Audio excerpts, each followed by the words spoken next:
salam sehat. Hal yang bisa kita teladani dari kebangkitan nasional adalah gotong royong. Nah, kenapa gotong royong? Karena gotong royong itu merupakan kepribadian bangsa dan merupakan budaya yang berakar kuat dalam kehidupan bermasyarakat. Contohnya pada saat ini adalah aksi sosial. Aksi sosial ini bisa berupa penggalangan dana, pembagian sembako. Nah, kita pun secara keseluruhan masyarakat bisa mengambil bagian, yaitu stay at home.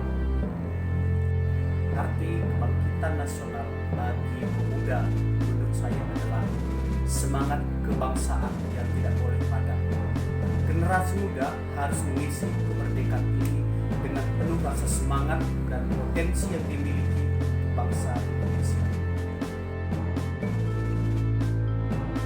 Sebelum kebangkitan nasional atau sebelum tahun 1908. Sebelum kebangkitan nasional, Belanda menjalankan politik etis pada tahun 1900 yang diusulkan oleh Mr. van de Venter.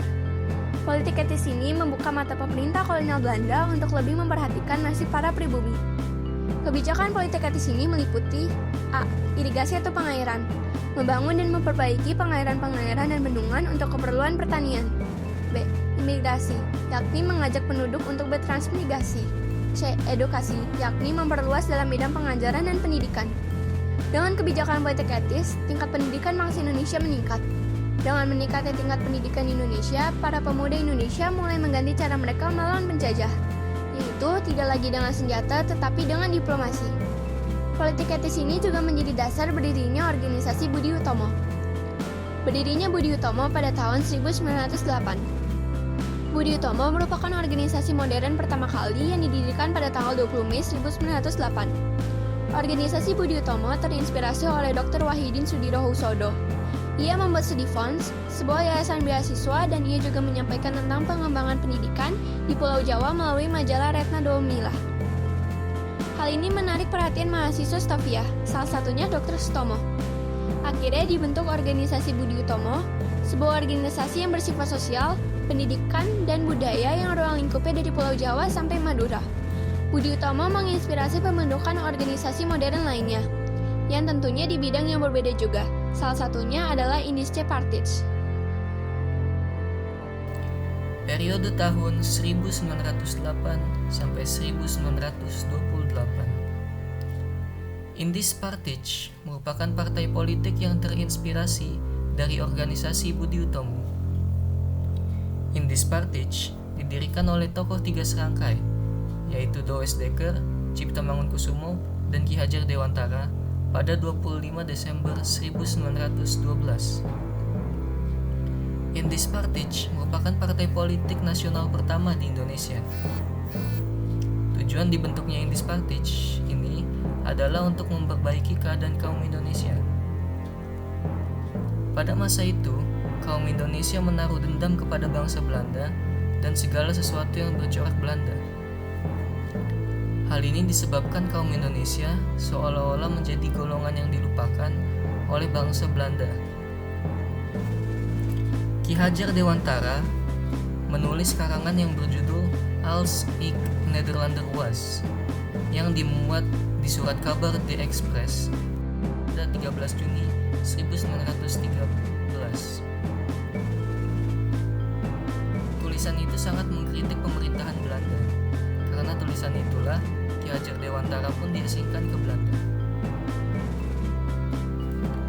Selain Indische Partij sebagai organisasi modern dan politik, terdapat juga organisasi keagamaan seperti Muhammadiyah, yaitu organisasi Islam modern pertama di Indonesia yang didirikan oleh KH Ahmad Dahlan pada 18 November 1912 di Yogyakarta.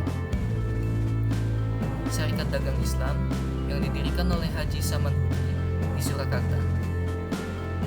Dalam perkembangannya, Syarikat Dagang Islam yang awal mulanya bertujuan untuk mengembangkan pedagang Islam agar dapat bersaing dengan pedagang Tiongkok menjadi Syarikat Islam. Syarikat Islam diusulkan oleh HOS Cokroaminoto. Syarikat Islam tidak hanya bergerak dalam ekonomi, tapi juga agama dan politik.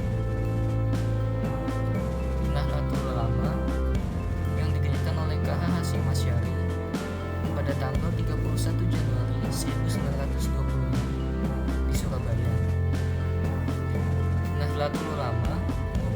organisasi Islam tradisional.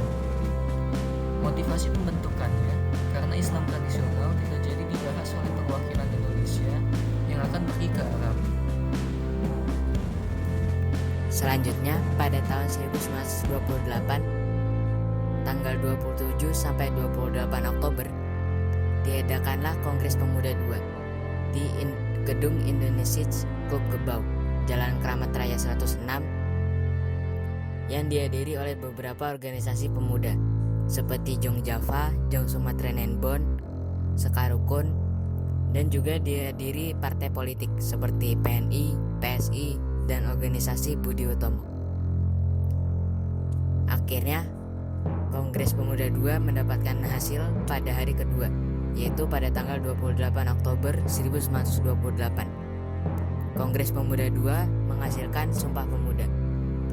Sumpah Pemuda ini adalah bukti otentik akan lahirnya bangsa Indonesia yang bersatu. Maksudnya adalah bukti pertama bahwa nantinya Indonesia akan bersatu. Efek dari Sumpah Pemuda ini menyebar dengan cepat dan luas. Contohnya pada organisasi Budi Utomo. Budi Utomo menambahkan suatu asas perjuangan lagi, yaitu ikut berusaha melaksanakan cita-cita bangsa Indonesia. Maksudnya Budi Utomo ingin memperluas geraknya, tidak hanya kehidupan harmonis bagi rakyat Jawa dan Madura, tetapi lebih luas lagi, yakni bagi persatuan Indonesia. Usaha tersebut diteruskan dengan mengadakan fusi dengan Persatuan Bangsa Indonesia yang menjadi Partai Indonesia Raya. Efek dari Sumpah Pemuda ini menyebar semakin cepat dan semakin luas. Pemuda-pemuda dan masyarakat Indonesia rasa bersatunya makin bertumbuh. Sehingga pada tanggal 17 Agustus 1945 Indonesia mencapai proklamasi kemerdekaan.